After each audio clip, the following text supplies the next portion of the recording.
15 seconds. Mr. Meyer, PDC, would you please come up here and have a seat behind me?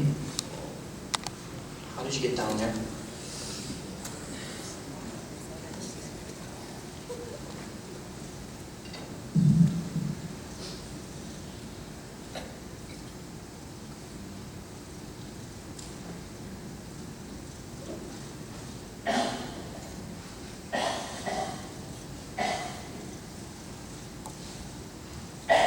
Okay, at this time, I would like to introduce Ms. Vickie Brahm, please.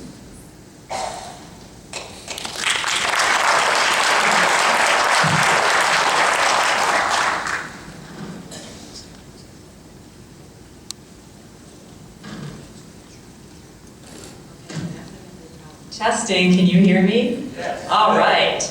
Well, my name is Vickie Brahm. For those of you that don't know me, I am the acting director at the Tomah VA right now. I've been there since about exactly October 4th. I want to thank you so much. I'm actually really excited to be here because I see a lot of really friendly faces and people that have helped me along the way. As you know, Tomah's had a few challenges over the last couple of years and of present. So I thank you so much. I am a dedicated nurse of Veterans Affairs for over 35 years.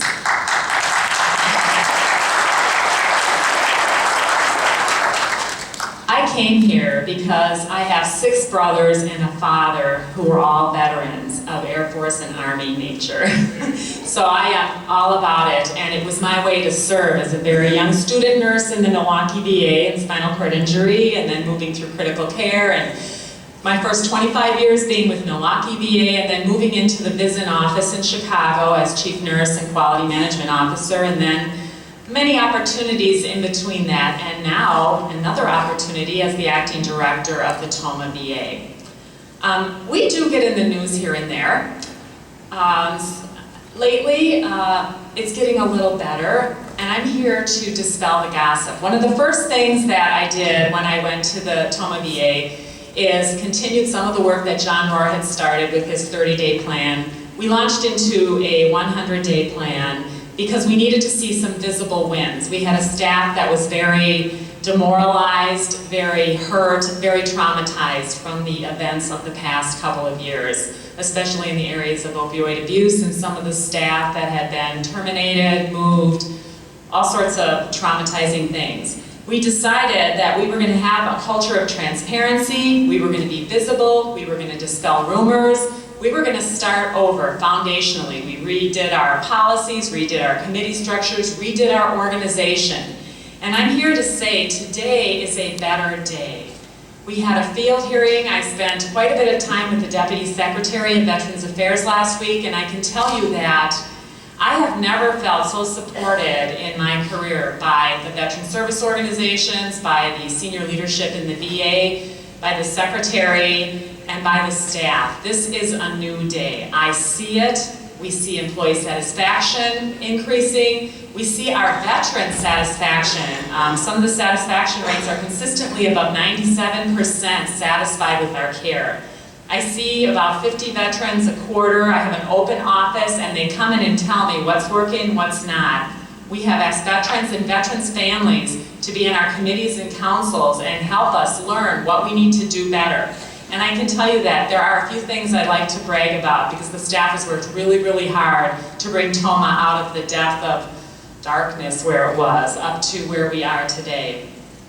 One thing we have done is open a brand new building, 455. It's a recreation center. It has a sound system, a stage, all sorts of, it has a little coffee cafe, an internet cafe. It's a beautiful building. We've had many, many seminars and ceremonies there. One of the most recent is the Vietnam commemoration. We are a partner in that endeavor. I wish to thank all of you, Vietnam or whatever era you were in, for your service, because that's why I'm here, that's why the VA is here, and I thank you for letting us serve you, and I thank you for your service. And in a payback, you know, if you have not, if you were a Vietnam veteran and have not received a lapel pin, I can tell you we have hundreds of them at Tomah, and we would be happy to send one to you. So make sure you get one of those commemorative pins. We would send it to you or stop by my office. We'd be happy to give those to you. Another thing we've been able to do is on September 15th to the 19th, we were able to negotiate and have the Vietnam Wall to be at the Tomah VA, and that will be in front of our gym on the main campus for a week. And I know we have many, many excited veterans.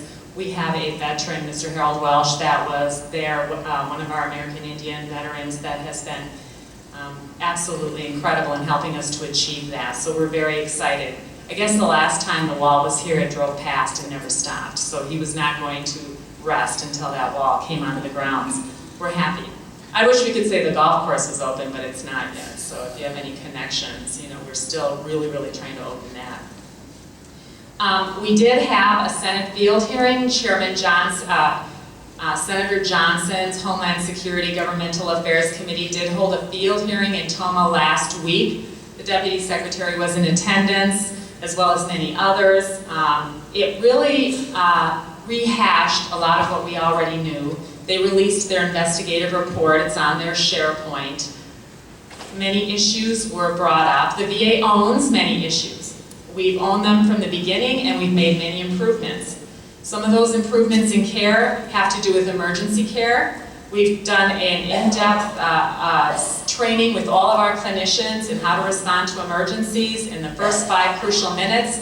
Milwaukee VA supported us in that endeavor, and we have continued it with simulation exercises and mock codes. Happy to say that we respond. The response rate to our codes is extremely quick. Under 20 seconds, CPR started, and it's done accurately and professionally with good outcomes in most instances. So we are really, really moving up in that endeavor. We have also started and have 118 veteran graduates from our Payne University. If you haven't heard about that, we are preparing a vignette, and the Deputy Secretary would like it to be a best practice across the VA. It's like going back to high school or college. You enroll in the Payne University, which offers different ways to manage your pain, not narcotics. So there's acupuncture and yoga. We're working on equine therapy, aquatic therapy, healing touch, aromatherapy, all of those kinds of things. You take a course, Pain 101, you take Pain 102, it's like getting through your statistics course in college, and then you can pick extracurricular activities, all of those kinds of extracurricular activities until you come up with a plan that really helps you to manage your pain. We are getting very, very high grades from our veteran attendees. So that has helped us to reduce opioid rates. We now have only 9% of our veterans that are actually on high doses of opioids, which is less than the national average. This is a huge accomplishment in a short time for the Tomah VA. So I'm really proud of all the work they've been doing. We also have really, really good news that we just released last week. We will be reopening our acute mental health psychiatric unit, which is huge.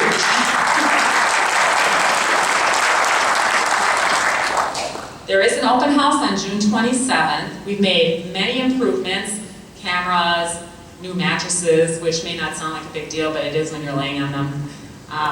Some of the fixtures in the bathrooms. It's a nicer looking unit. It's very hard to make inpatient psychiatric units look nice and still be safe. So it really is a nicer looking unit. So we're welcoming people June 27th to see the unit if they haven't, and then July 5th will be the opening. This is really near and dear to my heart because we have very many mentally ill veterans that need help. We have been a source for those veterans that have been chaptered or need a place to go, and since the closure of the unit, they have been dispersed around the area. They may not stay close to their home anymore. Treatment plans tend to get fragmented as people go back and forth with providers that they don't know. So this is very important that we keep our veterans and consistently keep them in a place where they feel comfortable and they can work through their issues. So this is a very big accomplishment, and we're very pleased that we were able to recruit the people that we needed to do. Although we've been successful in recruiting psychiatrists, we still have a need for providers. I did urge our congressional liaisons, as well as the media, whenever I get a chance, to start to focus on the positive things that are happening, because we have to move forward. if we continue to constantly have the negative media, it is very hard to recruit people to want to work in the VA. So that's where, your support is greatly appreciated too. I would echo what the Secretary said and Dr. Erdman, please don't believe everything you read. Just because it's on the internet doesn't make it true. So we have been really attempting to be transparent, to be open for interviews, to be handling gossip every week. I put out to all employees, any gossip, let me answer it. So I put out an all-employee email, and I've had some strange gossip, you wouldn't believe it. We were able to do a memorandum of understanding. We were able to work with the American Indians and in our area to do some improvements in healthcare. And one of the employees heard that we were turning into a casino. So that gossip spread like wildfire. I can't believe it. I mean, I just can't believe where the gossip comes from. So that's been very effective. I try and monthly stand up in front of all the employees. An average of 280 employees show up at every month's town hall, and we say, what's up there, what are you hearing? Because it's like someone before me said, you can't make this stuff up. If you don't address it, people will make stuff up. So you just really have to keep out there. So if there are things that you're wondering about, or things that look bad, or things that concern you, I would urge you to contact us and let us help to clarify. And if it's true, and we'll deal with it, we'll own it. But if it's not, we would hope that we could start to spread some of this good stuff. And I'm trying very hard to get the media to be interested in the positive instead of all the negative that is history. With access, Dr. Erdman is correct. That is one of our #1 concerns. And I am proud to say that the Tomah VA has consistently been one of the top VAs in the VA nation in access.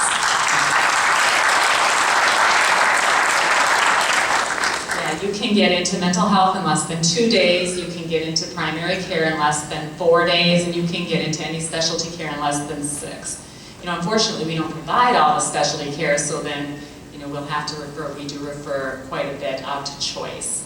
But our mainstay is long-term care, acute mental health. We do have some acute medical care, but if it's intensive, requiring intensive care, or highly specialized, we do have to use choice, or our partners in Madison and Milwaukee. Another good thing is that the Tomah VA actually is in the top 10% as a hospital that does not, our veterans do not, how do I say it? We're very low in hospital-acquired infections. We're one of the lowest VAs, so we're very high in the ranking for that. So that's a huge thing in terms of methicillin-resistant staph and those type of infections. We have a very low rate of that. And then the other thing I wanted to make sure that you knew was about the opioid safety initiatives that we've taken up. Besides the Pain University, we put many things in place to monitor the combinations of drugs that our veterans receive, to monitor when those veterans are on opioids or benzodiazepines, because some veterans do need that. I mean, just because they're dangerous doesn't mean there's never a need for a pain pill. But when we have our veterans on them, we have contracts, urine screens, interdisciplinary groups that oversight them, and case managers. So we are being very diligent about using caution and doing the right thing. So I can only assure you that we are really trying, and we have come a long way, baby. So I'm asking for your support in helping us spread good news, and I'm thanking you for what you've done already. You guys have been tremendous. It's amazing that I've only been here since October 4th, and how many people I already know and feel supported by. So thank you again.